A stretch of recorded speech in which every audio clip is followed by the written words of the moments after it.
찬송가 391장 찬송합니다. 391장.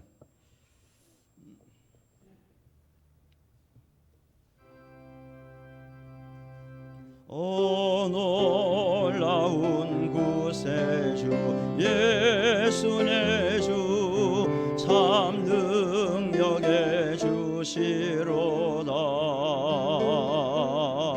큰 바위 및 안전한 그곳으로 내 영혼을 숨기시네. 메마른 땅을 종일 걸어가도 나 피곤치 아니하며 저 위험한 곳 내가 이를 때면 큰 바위에 숨기시고 주 손으로 덮으시네. 오 놀라운 구세주 예수 내 주 내 모든 짐 벗기시네. 죄악에서 날 끌어 올리시며 또 나에게 힘 주시네. 메마른 땅을 종일 걸어가도 나 피곤치 아니하며 저 위험한 곳 내가 이를 때면 큰 바위에 숨기시고 주 손으로 덮으시네. 측량 못할 은혜로 채우시며 늘 성령에 감아주사 큰 기쁨 중 주님을 찬양토록 내 믿음을 도우시네. 메마른 땅을 종일 걸어가도 나 피곤치 아니하며 저 위험한 곳 내가 이를 때면 큰 바위에 숨기시고 주 손으로 덮으시네. 주 예수님 공중에 임하실 때 나 일어나 맞이하리. 그 구원의 은총을 노래하리. 저 천군과 천사 함께 메마른 땅을 종일 걸어가도 나 피곤치 아니하며 저 위험한 곳 내가 이를 때면 큰 바위에 숨기시고 주 손으로 덮. 4절 다시 합니다. 주 예수님 공중에 임하실 때 주 예수님 공중에 임하실 때 나 일어나 맞이하리. 그 구원의 은총을 노래하리. 저 천군과 천사 함께 메마른 땅을 종일 걸어가도 메마른 땅을 종일 걸어가도 나 피곤치 아니하며 저 위험한 곳 내가 이를 때며 큰 바위에 숨기시고 주 손으로 덮으시네. 아멘. 다 같이 묵상 기도함으로 일부 예배를 드리겠습니다. 아버지 약속하소서. 긍휼을 베풀어 주옵소서. 은혜를 베풀어 주시기 원합니다. 강령 충만케 하시고 하나님 주여 영광을 없소서. 주님 아버지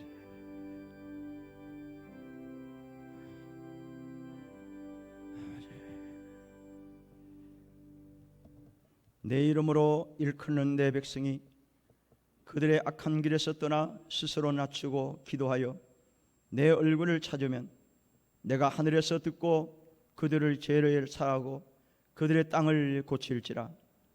하나님 아버지 감사합니다. 지나간 한 주간도 우리 성도들을 눈동자같이 지켜주시고 보호해 주심을 감사드립니다.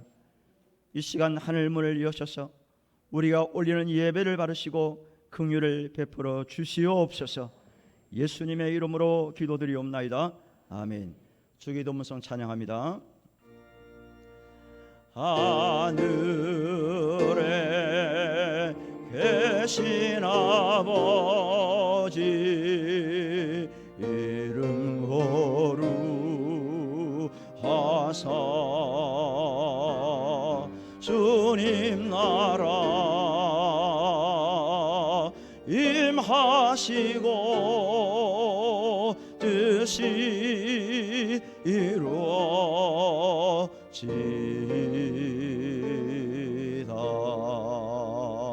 일용할 양식 주시고 우리들의 큰 죄 다 용서하옵시고 또 시험에 들게 마시고 악에서 구원하소서. 대개 주의 나라 주의 권세 주의 영광 영원히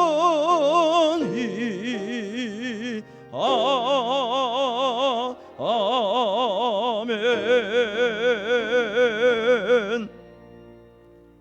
교동문 52번입니다.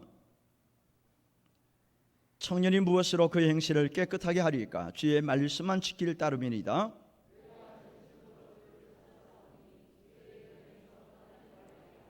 내가 주께 범죄하지 아니하려 주의 말씀을 내 마음에 두었나이다.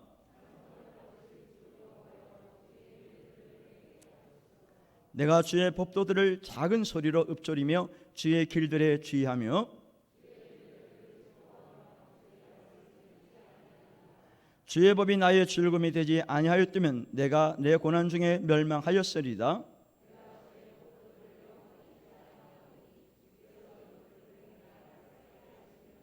나는 주의 그 시온이 나를 구원하소서. 내가 주의 법도들만을 찾았나이다.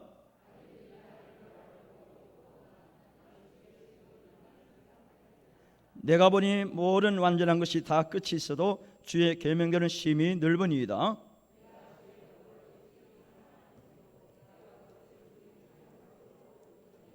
아멘. 사도신경으로 신앙 고백합니다.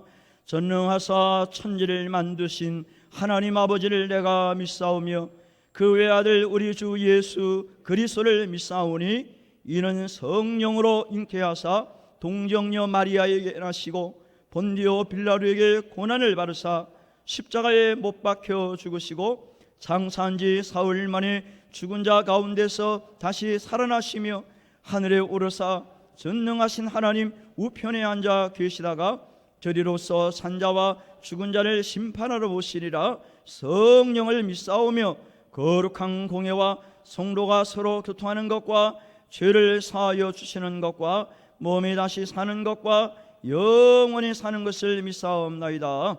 아멘. 288장입니다.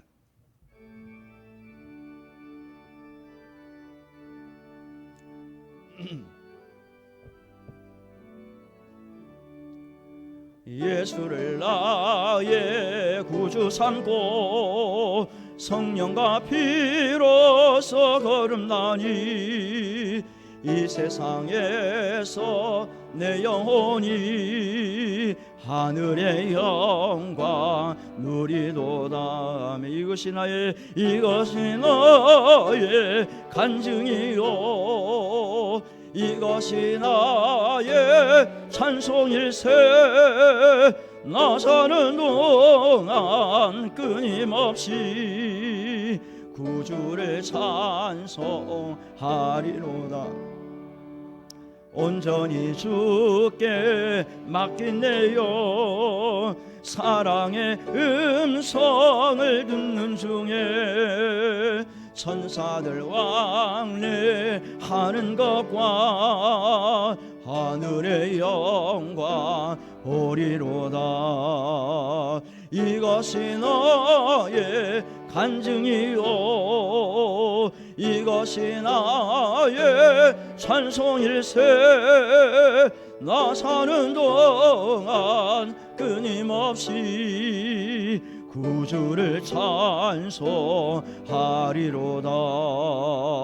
주 안의 기쁨 누림으로 마음의 풍랑이 잔잔하니 세상과 나는 간 곳 없고 구속한 주만 보이도다.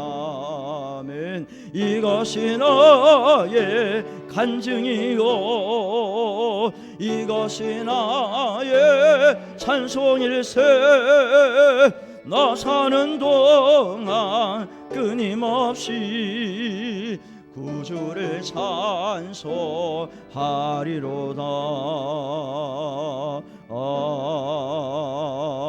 아멘. 윤하윤 집사님 기도하시겠습니다.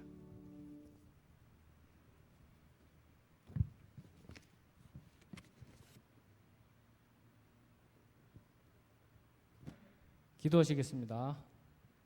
오늘도 살아계셔서 우주 만물을 주관하시고 운행하시는 아버지 하나님의 은혜를 감사드립니다. 세상 유혹 속에서 한 주를 보내면서 주님의 사랑 의지에 한 주를 승리하게 하시니 또한 감사합니다. 하지만 작년 말을 기점으로 시작된 신종 코로나 바이러스 전염병으로 온 세계가 들끓고 있고 우리나라도 많은 사람이 감염되고 죽고 하는 와중에 전국적으로 모임이 자제되는 정책이 유지되고 있습니다. 이와 맞물려 하나님 앞에 예배 드려야 할 성도들조차 코로나로 인한 두려움으로 인해 주님 앞에 나오지 못하고 또한 주님 앞에 예배 드림이 마치 코로나 전파의 주범인 듯이 바라보는 사회의 따가운 시선이 예배하는 성도들이 짊어져야 할 새로운 십자가가 되는 상황에 처하게 되는 참담한 현실을 우리가 마주하게 되고 있음을 주님 앞에 고백합니다. 성도가 하나님 앞에 예배드림이 너무나 당연한데 예배조차 마음대로 드리지 못하는 시련이 어찌 우리에게 닥쳐왔는지 우리가 스스로 우리의 신앙과 우리의 믿음을 돌아보아야 할 시점이 아닌지 반성하게 됩니다. 하나님 아버지, 주의 나라와 하나님이 살아 역사하심과 성도가 반드시 승리하는 세상이 온다는 것을 우리에게 보이시고 이 대한민국에 안 믿는 모든 불신자들에게 보이시기를 간절히 원합니다. 백신과 치료제가 하루속히 개발되어 모든 만민이 다시금 평화를 되찾고 모든 사람들이 특히 우리 신앙인들이 평범한 일상을 되찾아 살아갈 수 있는 세상을 우리에게 허락하여 주시옵소서. 또한 코로나로 인해 어려웠던 우리 가정의 경제가 살아나게 하시고 우리나라의 경제도 하루속히 정상화되어 원치 않는 경제적 어려움으로 인해 고통받지 않도록 주님 도와주시기를 간절히 바라옵나이다. 2020년 새로운 한 해가 시작된 지 어느덧 반년이 넘어갑니다. 올해도 교회가 주님 나라 확장을 위하여 많은 계획을 세웠습니다. 우리의 의지는 사람이 아니요 물질이 아니며 운행하시는 하나님의 역사하심이오니 오직 주의 말씀 따라 준행하고 주님의 계획을 이루기 위하여 애쓰며 기도하는 성도들 되게 하시어 비록 어려운 시기이지만 필요한 모든 자원들이 준비되고 지원되게 하여 주시옵소서. 특별히 올 한 해는 믿음의 역사와 사랑의 수고와 소망의 인내를 표어로 한 해를 지켜가고 있습니다. 올해의 표어대로 인도하시는 삶이 되기를 원합니다. 시작은 창대하였으나 끝이 부족하였다는 평가가 나오지 않도록 단단히 말씀의 전신갑주로 무장하고 기도의 기치를 높이 들어 세우게 하여 주시옵소서. 우리에게 스데반과 같은 집사가 나오게 하시고 바울 같은 전도자가 나오게 하시고 여호수아와 같은 용맹한 용사가 나오게 하여 주시옵소서. 우리 교회의 금년 사역에 대하여 기도합니다. 뜻하지 않는 전염병의 악재로 인하여 각 가정의 경제에 타격이 오고 모임이 축소되며 드리던 찬양과 기도의 시간도 자연히 줄어들게 되어 교회 사역 자체가 위축되게 되었습니다. 이 난국을 타개할 수 있는 지혜를 허락하시고 이단과 마귀 역사가 주님 나라 확장을 방해하지 못하게 하여 주시옵소서. 철저한 방역 속에 예배드리고 있음을 모든 성도들이 믿고 주의 전에 나오는 것을 꺼리지 않게 하시고 기도의 부흥이 다시 일어나서 활기차고 은혜로운 만남의 교제가 일어나게 하여 주시옵소서. 각 가정마다 각 기관마다 차고 넘치는 축복 속에 행복한 웃음이 끊이지 않고 아름다운 교제가 차고 넘치기를 소망합니다. 깜본 메시아 교회에 파송되어진 우리 장로님, 집사님을 위해 기도합니다. 머나먼 타국에서 낯설고 물설고 풍토병의 위험도 감수하며 주님 나라 확장을 위해 헌신하고 계십니다. 건강을 지켜주시고 사명 완수하는 데 일체의 불편함과 걸림돌이 없도록 지켜주시옵소서. 우리 성도들이 기도로 든든히 떠받들게 하시고 현지에 있는 현지 교인들이 주춧돌이 되게 하시고 반석 위에 세운 교회 되도록 주님 성령으로 부어주시옵소서. 오늘의 예배를 위하여 말씀으로 준비하신 목사님을 붙잡아 주셔서 우리에게 생명의 양식을 먹이시는 성공하는 예배가 되길 원하오니 입술의 권세를 허락하여 주시옵소서. 어려운 시기에 찬양을 준비한 최한나 자매의 찬양을 받으시며 그 앞날도 축복하여 주시기를 원합니다.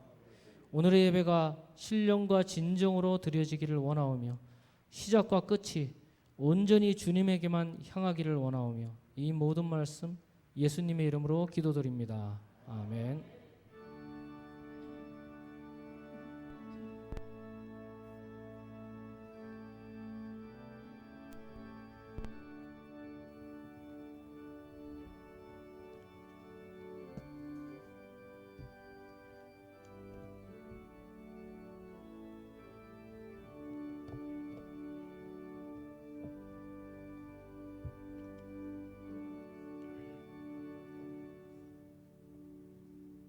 말씀은 마가복음 10장 46절에서 52절입니다. 마가복음 10장 46절에서 52절 제가 봉독하겠습니다. 그들이 여리고에 이르렀더니 예수께서 제자들과 헛한 무리와 함께 여리고에서 나가실 때 디메오의 아들인 맹인 거지 바디메오가 길가에 앉았다가 나사렛 예수시란 말을 듣고 소리질러 이르되 다윗의 자손 예수여 나를 불쌍히 여기소서 하거늘 많은 사람이 꾸짖어 잠잠하라되 그가 더 크게 소리질러 이르되 다윗의 자손이여 나를 불쌍히 여기소서 하는지라. 예수께서 머물러서서 그를 부르라 하시니 그들이 그 맹인을 부르며 이르되 안심하고 일어나라 그가 너를 부르신다 하며 맹인이 그 옷을 내버리고 뛰어 일어나 예수께 나오거늘 예수께서 말씀하여 이르시되 네게 무엇을 하여 주기를 원하느냐. 맹인이 이르되 선생님이여 보기를 원하나이다.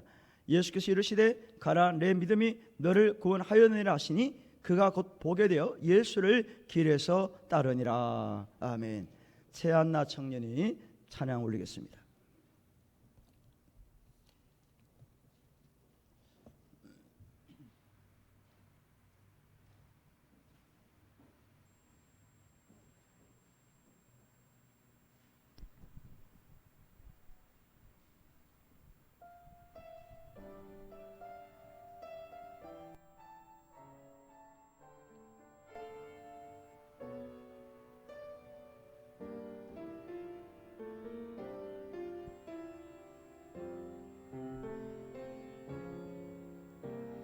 오직 주로 인해 영광 드리네. 오직 주로 인해 찬양하네.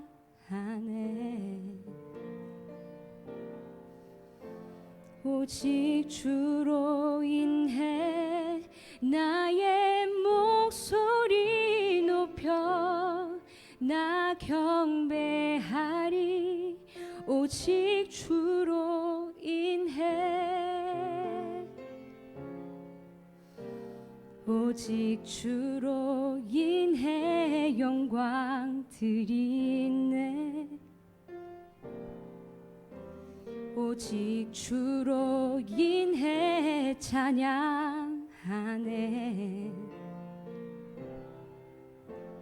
오직 주로 인해 나의 목소리 높여 나 경배하리.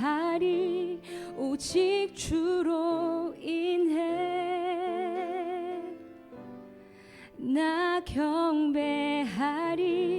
오직 주로 인해 여호와 이레 날 채우시네. 여호와 니시 승리로 날 이끄시네. 여호와 샬롬 평화의 왕 나 경배하리. 오직 주로 인해 Because of who you are I give you glory. Because of who you are I give you praise. Because of who you are, I will lift my voice in song and I worship you. Because of who you are, yes I will. Lord, I worship you. Because of who you are, Jehovah Jireh, my provider. Jehovah Nissi, Lord, you reign in victory. Jehovah Shalom, my Prince of Peace, and I worship you because of who you are. 여호와 이레 날 채우시네. 여호와 니시 승리로 날 이끄시네. 여호와 샬롬 평화의 왕 나 경배하리. 오직 주로 인해 여호와 이레 날 채우시네.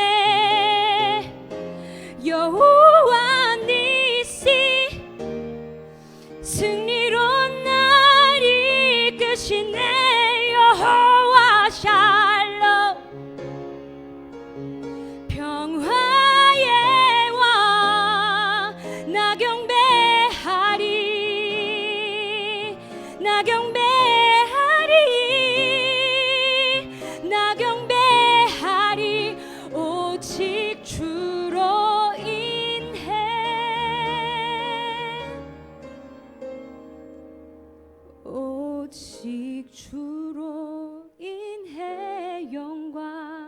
드리네. 오직 주로 인해 찬양하네.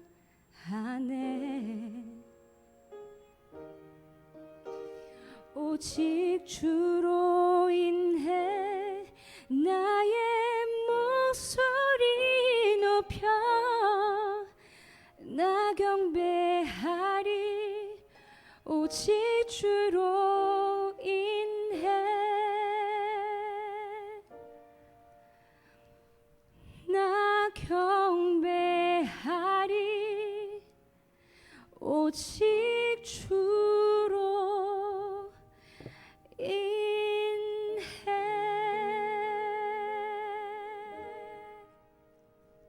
아멘. 네,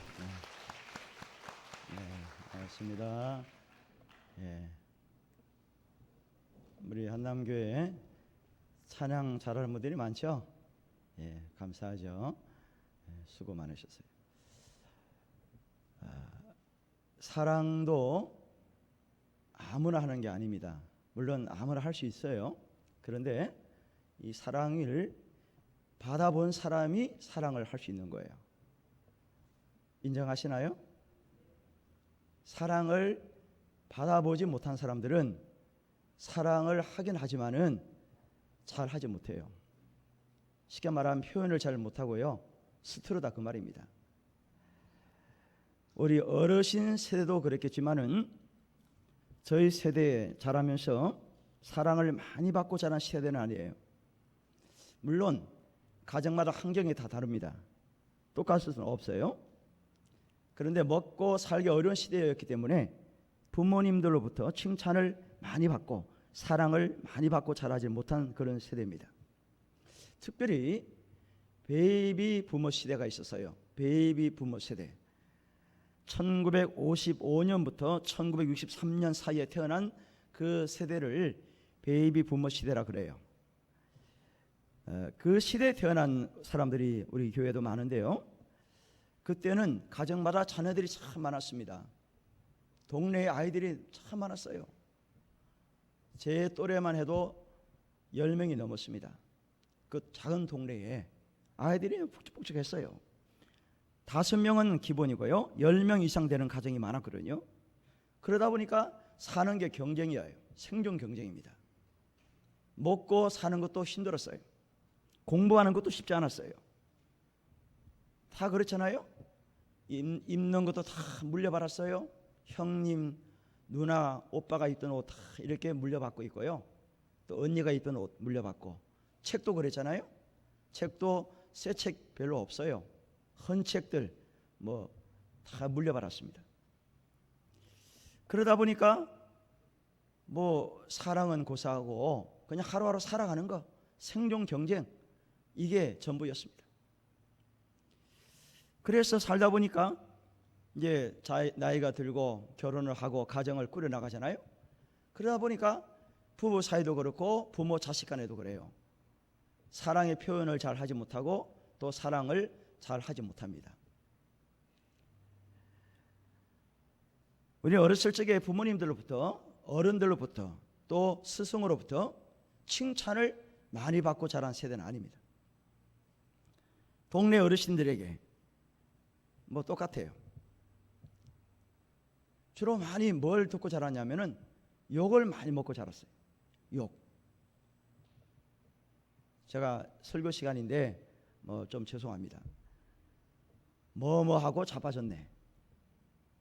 우리 전라도 계신 분들 그런 얘기 많이 들었죠. 뭐하고 자빠졌다. 우리 경상도 사람들은요, 뭐 빠질 놈, 뭐 빠질 놈이라 그래요. 쇠 빠질 놈이라 그래요. 쇠 빠질 놈. 쇠가 뭡니까? 혀예요. 혀. 혀가 빠져 죽을 놈이라는 거예요.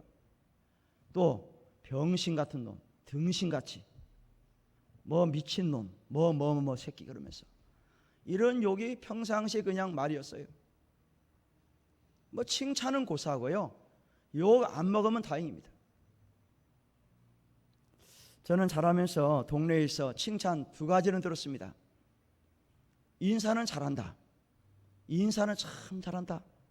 이런 칭찬은 들었습니다. 하여튼 어른들 만나 무조건 인사하는 거예요. 잘 계셨습니까? 아침 진지 되셨습니까?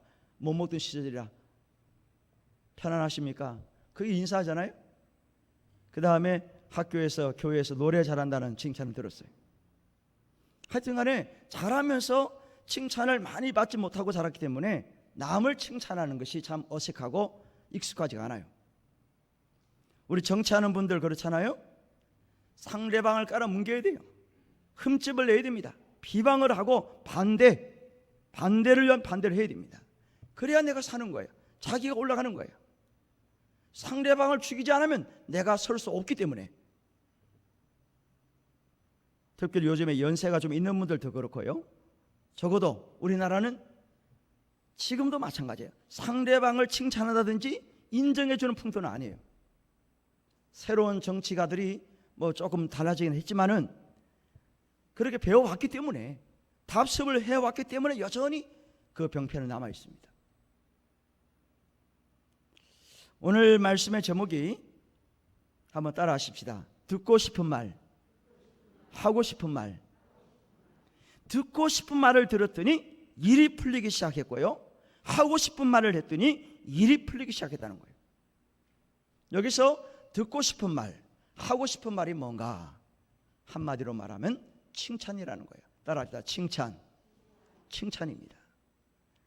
고래도 칭찬하면 춤을 춘다는 말이 있어요. 짐승도 주인이 자기를 이뻐하는지 다 알아요. 미워하는지. 사람들이 상대방으로부터 가장 듣고 싶은 말 중 하나가 칭찬이라 그래요. 자신을 인정해 주는 거예요. 칭찬을 자주 듣고 자란 사람과 늘 욕을 먹고 꾸지람을 많이 받고 자란 사람은 차이가 있다는 거예요. 월등하게 차이가 난답니다. 오늘 본문 말씀에 예수님이 칭찬을 하셨습니다. 예수님이 누구에게 어떤 칭찬을 하시는가, 그 말씀을 보기를 원합니다. 본문 이전에 먼저 나다나엘이라는 사람을 예수님이 만나셨어요. 요한복음 1장 47절, 요한복음 1장 47절 말씀에 이렇게 나왔습니다. 예수께서 나다나엘이 자기에게 오는 것을 보시고 그를 가리켜 이르시되, 보라, 이는 참으로 이스라엘 사람이라. 그 속에 간사한 것이 없도다 그랬습니다. 예수님이 나다나엘에게 하신 말씀이에요. 저 사람은 참 이스라엘 사람이다. 마음에 간사한 사람이 아니다. 간사한 것이 없다. 이렇게 칭찬하셨어요. 그러면은 이 나다나엘 사람이라는 이 사람이 처음부터 예수를 믿은 사람 아니잖아요. 빌립이라는 사람이 전도를 한 거예요. 나다나엘에게 예수님을 만나보자. 그리고 데리고 왔어요. 그런데 데리고 왔는데 예수님이 바로 나다나엘에게 그런 얘기를 하는 거예요. 야, 저 사람은 참으로 이스라엘 사람이다. 그 마음속에 간사한 것이 없어. 이렇게 예수님이 첫 마디를 하신 거예요. 그러니까 그 말을 들은 나다나엘이 예수님께 뭐라고 얘기한 줄 아세요? 당신은 하나님의 아들이시요, 당신은 이스라엘의 임금이로소이다 그랬습니다. 따라하시죠. 당신은 하나님의 아들이시요, 당신은 이스라엘의 임금이로소이다. 그리고 나다나엘은 나중에 예수의 제자가 됩니다. 그 짧은 시간에, 오랫동안 만난 게 아니에요. 예수님이 나다나엘을 딱 보자마자 칭찬을 하신 거예요. 이 사람은 참 이스라엘 사람이다. 마음에 간사한 것이 없는 사람이야. 칭찬하신 거잖아요. 그 칭찬 한마디에 나다나엘 인생이 바뀐 거예요. 왜 그래요? 처음에 빌립이 나다나엘을 전도하려고 찾아갔어요. 그랬더니 하는 얘기가, 뭔 소리야, 나사렛 동네에서 무슨 선한 것이 나느냐, 어떻게 메시아가 그 동네 총구석에서 날 수 있어, 나 안 믿어 그랬거든요. 그러니까 나다나엘 처음 예수를 믿은 사람 아니에요. 전도를 받았을 때 부정적으로 예수님에 대해서 얘기를 하는 사람이에요. 예? 그런데 그런 상황에서 억지로 끌려온 거예요. 예수님에게 빌립이 데리고 오니까 할 수 없이 할 수 온 거예요. 와서 딱 섰는데 예수님이 바로 그 자리에서 나다나엘에게 하는 얘기가, 야, 너 오기 전에 이렇게 얘기했지? 너 나에게 뭐라고 그랬어? 뭐 나사렛 총구석에서 나온 사람이라고? 뭐 선한 것이 없다고? 그래 그 얘기했지. 그렇게 얘기한 게 아니에요. 뭐 예수님 모르시겠습니까? 하나님이신데 다 알아요. 무슨 얘기인지 알죠. 알지만은 보라 이는 참으로 이스라엘 사람이라 그 속에 간사한 것이 없다 그랬거든요. 그 말씀 한마디에 180도로 인생이 바뀝니다. 당신은 하나님의 아들이시오. 당신은 이스라엘의 임금이로소이다. 엄청난 얘기가 나온 거예요. 조금 전까지만 해도 선한 것이 없어, 나사렛 총구석에서 무슨 메시아가 나와, 거짓말하지 마, 나 안 만날 거야, 그런 사람이었는데 억지로 오긴 했지만은 예수님의 칭찬 한마디에 바로 그 자리에서 자신의 신앙 고백이 나옵니다. 여러분, 그럼 나다나엘이 정말 완벽한 사람인가요? 예수님이 칭찬한 것처럼 간사한 사람이 아닐까요? 간사한 사람이에요. 왜 간사한 사람입니까? 조금 전에 그랬잖아요. 나사렛 촌동네에서 무슨 선한 것이 나냐? 메시아가 거기서 태어날 수 없어. 나 안 믿어. 그랬다가 조금 후에 예수님이 칭찬하니까 또 돌변했잖아요. 우리 이거 하나 봐도 간사한 사람이잖아요. 결과적으로 볼 때 안 그래? 간사한 사람이죠. 예수님의 말씀대로 간사한 것이 눈꼽맞지도 없는 그런 사람이 아니에요. 왜 없겠어요? 허물이 많죠. 그렇지만 예수님은 나다나엘을 칭찬하고 인정했어요. 그리고 훗날 나다나엘은 예수의 제자가 됩니다. 온전히 믿고 따랐습니다. 칭찬 한마디가 그 인생을 바꾼다는 거예요. 믿으시면 아멘 하세요. 오늘 본문의 말씀입니다. 바디메오, 거지 바디메오. 앞을 못 보니까 뭐 하는 일이 없어요. 할 수 없습니다. 그러니까 늘 그냥 빌어먹는 그런 사람, 불쌍한 사람이에요. 그런데 소식을 들어봤더니 길은 열려 있으니까, 들을 수 있으니까 예수님이 자기 동네에 오셨다는 소식을 들어요. 지나간다는 얘기를 들었어요. 그리고 바리메오가 있는 힘을 다해서 소리 질러요. 다윗의 자손 예수여, 나를 불쌍히 여기소서. 소리를 지르는 거예요. 입은 열려 있잖아. 귀도 열려 있어요. 눈은 못 보지만. 그러니까 제자들과 무리들이 따라오다가 조용히 해. 시끄러워. 제재를 막 하는 거예요. 그러나 말거나 바디메오는 아랑곳하지 않고 또 소리를 지릅니다. 크게 질러요. 이번에도 다윗의 자손 예수여, 나를 불쌍히 여기소서. 눈뜨게 해달라는 거예요. 눈뜨게. 그 말을 들은 예수님이 불러오라 그래요. 빨리 데려와라. 이거 얼마나 듣고 싶은 얘기입니까? 예수님이 자신을 부른다는 이 말 정말 듣고 싶었을 거예요. 그래서 겉옷을 던져버리고 일어나자마자 뛰어가는 거예요. 앞도 안 보이는 사람이 뛰는 거예요. 예수님이 계신 곳으로, 예수님의 음성 들린 곳으로 막 뛰어가는 거예요. 가다가 돌불에 넘어지면 어떡합니까? 다쳐요. 넘어질 뻔하더라도 뛰는 거예요. 왜? 자신의 생사가 걸린 문제입니다. 눈을 뜨느냐 마느냐 하는 문제. 사랑하는 성도 여러분, 우리도 똑같아요. 생사가 걸린 문제라면요, 우린 뛰잖아요. 지금 사람이 다쳐서 죽을 판인데, 그래 참어 좀 나아져, 이거 거야, 좀 기다리면 나아져. 그런 사람 어디 있어요? 빨리 119 신고를 하든지 들쳐갖고 막 병원을 뛰어가야잖아요. 그래야 사는 거예요. 생사가 걸린 문제. 생사가. 교회 나올 적에도 이런 마음을 가르쳤으면 좋겠어요. 생사가 걸렸다, 믿음에 걸렸다, 열정이 있어야 되는 거예요. 열심히 있어야 됩니다. 나무 뿌리를 뽑는 심정으로 삼기도 하는 시절이 있었잖아요. 우리가 그때는 간절함이 있었고요, 열정이 있었어요. 죽느냐 사느냐 마느냐, 먹지 못하느냐 먹느냐, 뜨거움이 있었고요, 간절함이 있었어요. 바디메오가 그렇다는 거예요. 간절함이 있었어요. 앞뒤도 안 지고 막 뛰어가는 거예요.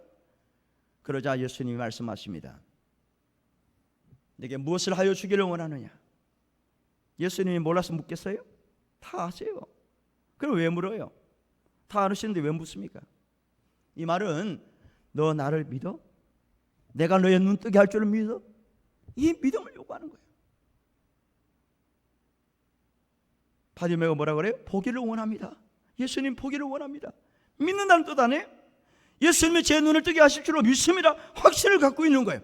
그랬더니 예수님이 뭐라고 칭찬하신 줄 아세요? 가라, 내 믿음이 너를 구원하였느니라. 할렐루야. 따라하세요. 가라, 내 믿음이 너를 구원하였느니라. 그냥 말씀 한마디로 끝내었었어요. 말씀 한마디로. 안수기도 한 것도 아니에요. 그냥 말씀 한마디로 내 믿음이 너를 구원하였다. 말씀으로 창조하신 예수님께서 말씀 한마디로 그냥 그 소경의 눈을 뜨게 합니다. 우리 기독교는 말씀의 종교입니다. 왜냐하면 말씀이 곧 하나님이시기 때문에 그래요. 말씀이 듣는 게 중요한 거예요. 듣고 읽고 쓰고 암송하고 지키는 것이 복된다 그랬어요. 그런데 말씀을 들어야 할 성도들이 자리에 나오지 못하는 거예요. 얼마 전 정부에서 총리가 담화문을 발표했습니다. 모이지 말아라, 찬송도 크게 하지 말아라, 기도하지 말아라, 무슨 소모임 하지 마라, 밥도 먹지 마라. 여기가 뭐 공산당입니까? 이 나라가 사회주의입니까? 찬송도 크게 못하게 하고. 지금 청원을 막 올립니다. 목사님들이 들고 일어날 거예요. 말도 안 되는 소리를 하고 있어요. 교회가 전염병 온상입니까? 이 안에 지금 전염병이 꽉 차 있어요? 너무나 화가 납니다. 분노가 일어나요. 예배를 드려야지 성도들을 모이지 못하게 하는 거예요. 말씀을 들어야 성도들이 말씀을 듣지 못하게 하는 거예요. 귀를 틀어막는다는 거예요. 입을 막겠다는 거예요. 이게 무슨 사회주의입니까? 안 그러면 300만 벌금 물린다는 거예요. 그리고 오늘 안 오신 분도 있어요. 혹시 걸려서 300만 원 벌금 물릴까 봐서. 목사 찬송 크게 합니다. 그러면 나 300만 원 벌금 물릴 거예요? 그 사람들이? 찬송 크게 한다고? 감옥에 넣을 거예요? 말도 안 되는 소리를 하고 있어요. 우리 기독교는 말씀의 종교예요. 성도가 말씀을 듣지 못하면 죽는 거예요. 영혼은요. 왜? 말씀이 곧 하나님이시기 때문에 그런 거예요. 예수님이 바디모의 믿음을 보시고 칭찬하신 거 아니에요? 믿음이 있음을 보고, 야, 다른 소경들보다 너는 믿음이 특별하구나. 정상적인 사람보다 나에 대한 확신을 가졌구나. 그래서 예수님은 소경의 믿음을 보시고 칭찬하신 거예요. 그 사람의 외모를 보고 한 게 아닙니다. 거지 꼴된 그 사람을 보고 칭찬한 게 아니에요. 뭐 사는 거 보고 늘 그냥 어디 가서 빌어먹는 그 사람 그 환경을 보고 칭찬한 게 아니라고요. 믿음을 보시고, 아, 예수님은, 저는 예수님이 내 눈을 뜨게 할 줄로 믿습니다. 이 믿음을 보시고 칭찬하신 거지, 다른 거 보고 칭찬한 게 아니에요.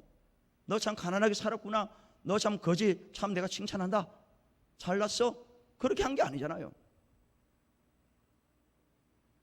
예수님은 신약 성경 여러 곳에서 사람들의 믿음을 보시고 칭찬하셨어요.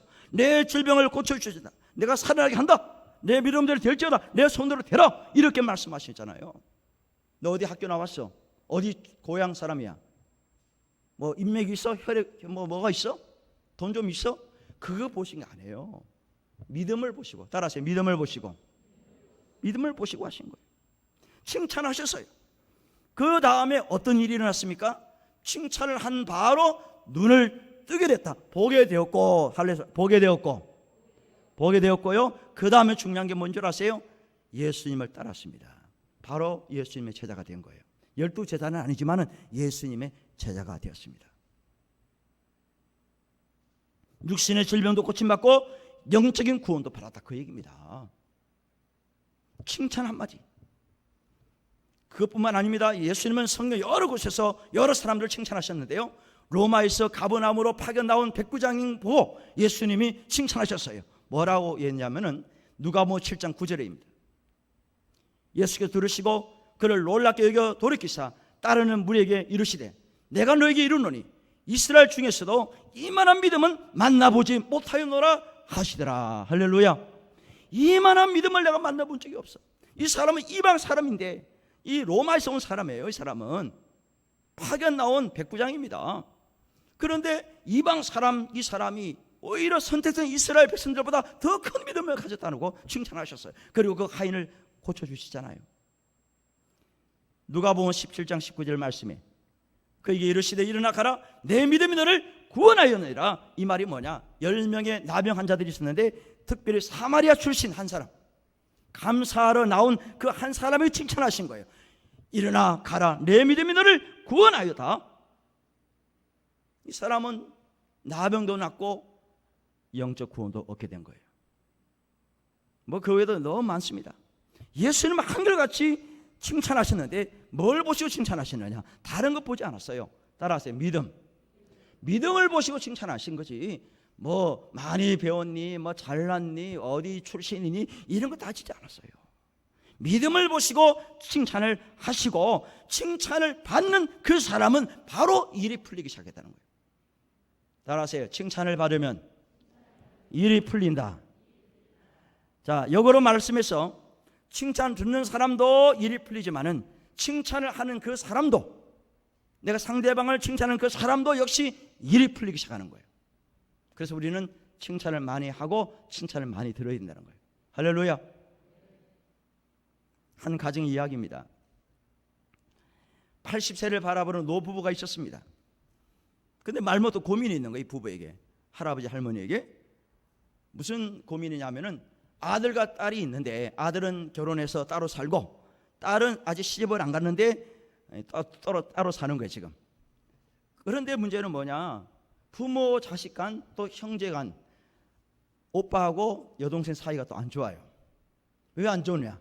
상속 문제 때문에. 집 한 채 있는 거, 부모님이 살고 있는 집 한 채 돌아가시면 누가 가질 것이냐, 요게 싸움이 나온 거야. 그래서 틀어지고 나니까 연락 안 한 지가 벌써 8년이 됐대요. 8년. 몇 년이냐고요? 8년 동안 서로 연락 안 해요. 부모 자식 간 연락도 안 하고, 그 다음에 오빠 여동생 사이도 연락 안 하고 8년 그래 살았대요. 상속 문제 때문에. 딸은 뭐라는 줄 아세요? 오빠는 아파트가 있잖아. 부모님 집은 나에게 양보해. 그러는 거예요 또. 그럼 아들이 가만히 있겠어요? 내가 장남인데 무슨 상속을 내가 받아야지. 더군다나 너는 혼자 살잖아. 너 시집도 혼자 사는데 무슨 넓은 집이 필요해? 우리가 사는 집은 좁아. 그러니 부모님 돌아가시는 그 집은 우리 집이 돼야 돼. 이렇게 막 싸우는 거예요. 그게 8년 동안 그랬대요. 그러다가 부모님이 한쪽 두둔하잖아요. 왜 부모님은 제 여동생 편만 드는 거예요? 옛날부터 그랬잖아요. 뭐 쟤만 예뻐하고 아들이 또 뭐 원성해요. 그러면 여동생이 또 뭐라는 줄 아세요? 아빠 엄마는 아들만 중요합니까? 내 그 기분은 안중에도 없어요. 이러면서 또 막 자기 주장하는 거예요. 그러니 집안 꼴이 영 말이 아니에요. 한 발짝 물러나지도 않아요. 그러다 보니까 부모님은 중간에 끼어가지고 이러지도 저러지도 못하고 너무나 불안한 거예요. 자식 불안이에요. 돈 때문에 싸우니까. 명절에 되어 오지도 찾아오지 않아요. 부모님 생신되어도 연락 하나 없어요. 발길을 딱 끄는 거예요. 8년 동안. 그러면서 부모는 나이가 점점 들어갑니다. 그러다가 세상을 떠나면 천추의 한이 될 수밖에 없잖아요. 또 할아버지 할머니가 손자들 얼마나 보고 싶겠습니까? 8년이 지난 어느 날 아들에게 문자가 왔다는 거예요. 메시지가 왔어요. 아버지 어머니 잘 지내시죠?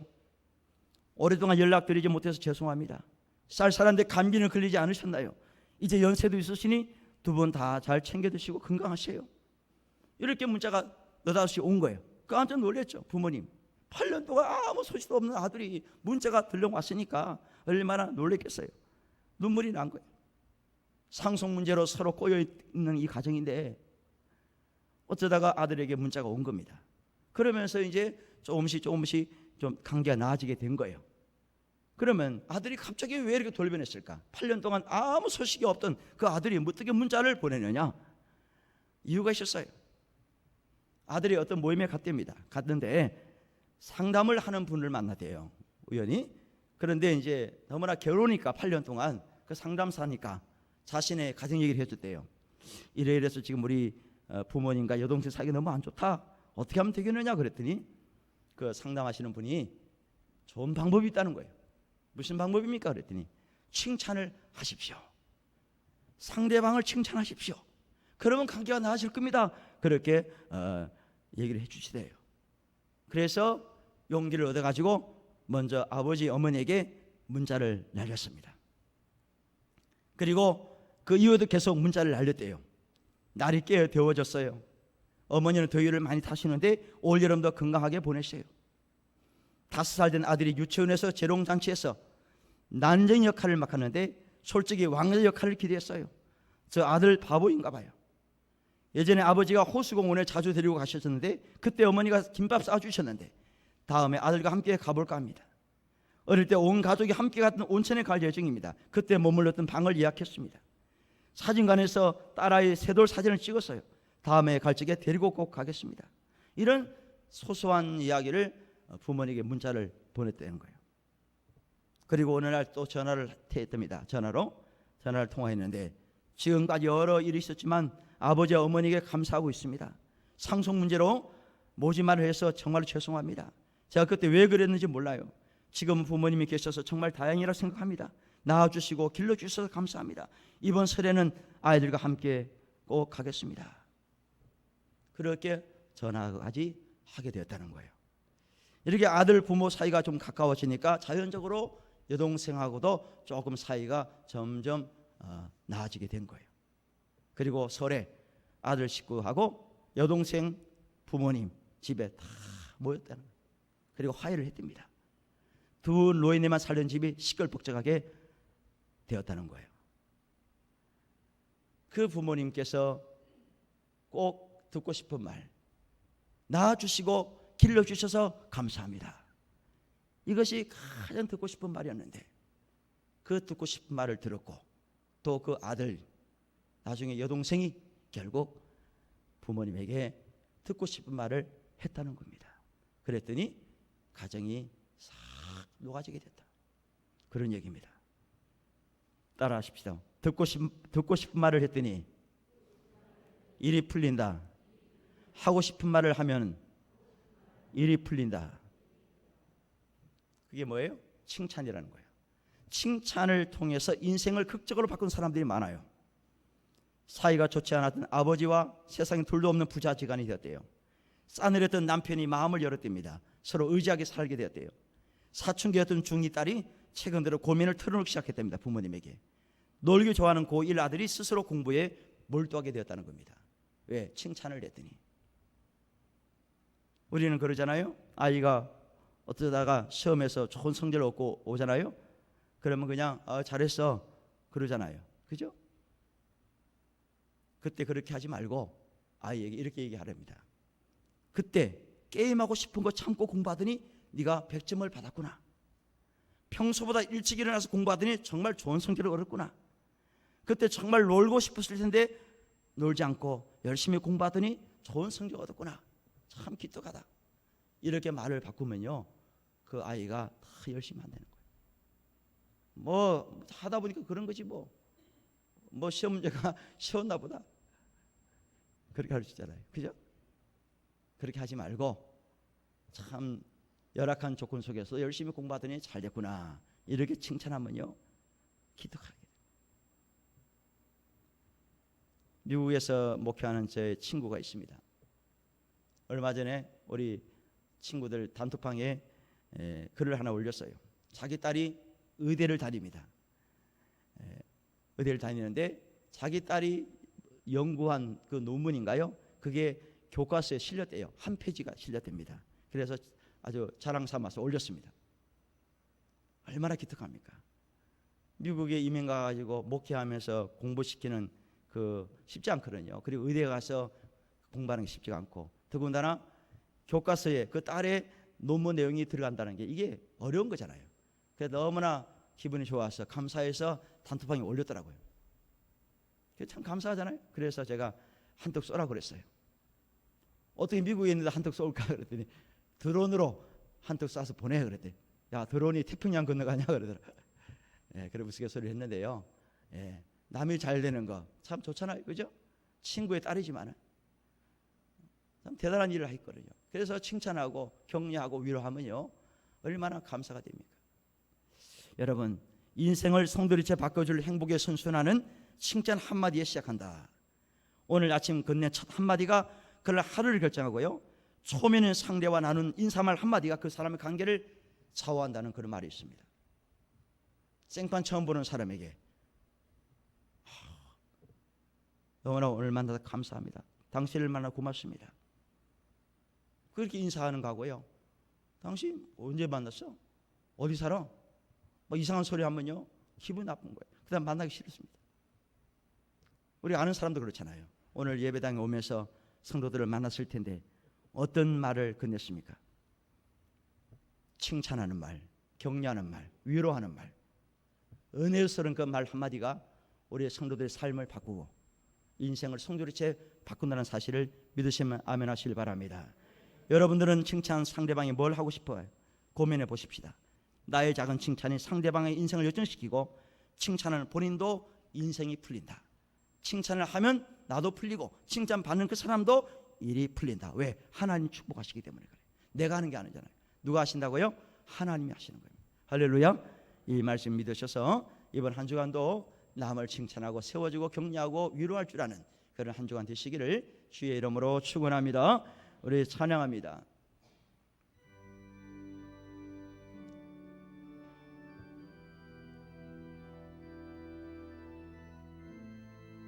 사랑합니다 나의 예수님, 사랑합니다 나의 예수님, 사랑합니다 아주 많이요. 사랑합니다 나의 예수님, 사랑합니다, 사랑합니다 그것뿐이에요. 사랑한다르라 내가 너를 사랑하노라. 사랑한다르라 내게 축복 더하노라. 사랑합니다, 사랑합니다 나의 예수님, 사랑합니다, 사랑합니다 아주 많이요. 아멘. 사랑합니다 나의 예수님, 사랑합니다 아주 많이요. 사랑합니다 아주 많이요. 사랑한다 내 딸아 내가 너를 사랑하노라. 사랑한다 내 딸아 내게 축복도 하노라. 내게 축복 더하노라. 아멘. 믿음을 보시고 칭찬하시면서 은혜를 베풀어 주신 예수님처럼 우리 또한 다른 사람을 사랑하고 인정하고 칭찬하고 기도할 수 있는 넉넉한 마음과 긍휼의 마음을 허락하여 주시옵소서. 칭찬받을 만한 믿음을 갖게 하시고 칭찬을 받는 자나 칭찬하는 모든 사람이 일이 풀어지고 해결되게 하옵소서. 정성을 모아서 한 주간 기도하면서 준비한 예물을 드립니다. 10의 1을 구별하여 드립니다. 감사하여 드립니다. 작정한 강예물을 드립니다. 바르시고 하늘 양식으로 육의 양식으로 가득하게 넘치게 허락하옵소서. 코로나 인해서 염려하며 걱정하는 백성들을 치료하시고 겨울이 오기 전에 치료제가 개발될 수 있도록 은혜를 베풀어 주시고 속히 마스크를 벗고 살 수 있도록 은총 허락하여 주시옵소서. 병상 있는 성도들 치료하시고 기도하는 것마다 소마다 응답하시고 각자의 형편과 처지를 하시니 열려지게 하시고 풀어지게 하시고 해결하여 주시옵소서. 예수님의 이름으로 감사하며 기도드리옵나이다. 아멘. 다른 강구는 없고요. 여러분들 일상생활에서 개인위생 철저히 해주시고 잘하고 계시리라 믿습니다. 저희 교회는 다른 교회도 마찬가지고요. 방역 수칙을 철저하게 지키고 있어요. 지키고 있으니까 염려하지 마시고요. 혹간에 몸이 좀 아프신 분들 계실 수 있습니다. 그런 분들은 영상 예배로 드려주시고 몸이 나으시면 교회로 오시면 됩니다. 그러니까 여러분들 참고하시고요. 소모임 저희 하지 않습니다. 지금 우리가 안 한 지 오래됐어요. 식사 안 한 지도 오래됐고요. 정부에서 요구하는 거 다 지키고 있습니다. 대부분 교회는 다 지키고 있어요. 그런데 한두 교회가 어떻게 하다 보니까 그런 일이 있을 거예요. 근데 이거를 정부에서 그냥 도매금으로 특별히 담화문을 발표해서 성도들을 위협하고요, 겁을 줍니다. 300만 원 벌금 벌린다 그래요. 그러니까 성도들이 오고 싶어도 못 오는 거예요. 나 때문에 혹시 교회가 힘들어질까 봐서. 예, 그런 마음이 있는 것 같아요. 그래서 여러분들 마음을 잘 추스려 주시고 우리가 철저하게 지킬 건 지키고 또 정부에 협조하고 그러면 되는 겁니다. 그러므로 여러분들이 마음을 놓으시고 절대로 그런 일이 없도록 여러분 기도 많이 해주시면 좋겠습니다. 장례 광고입니다. 최유경 집사 모친께서 수천하셔서 어저께 문상을 다녀왔고요. 혹시 가실 분들은 2부 예배 후에 가시면 좋겠습니다. 마지막 찬송합니다. 620장 3절입니다.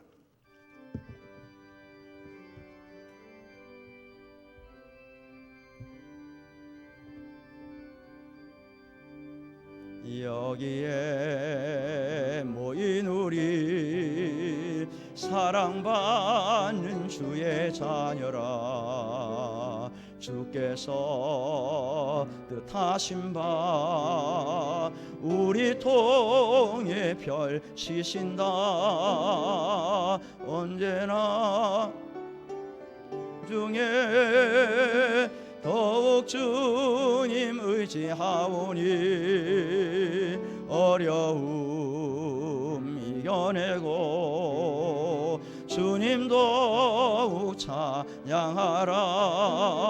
이 믿음 더욱 굳세라. 주가 지켜주신다. 어른 밤에도 주의 밝은 빛 인도하여 주신다.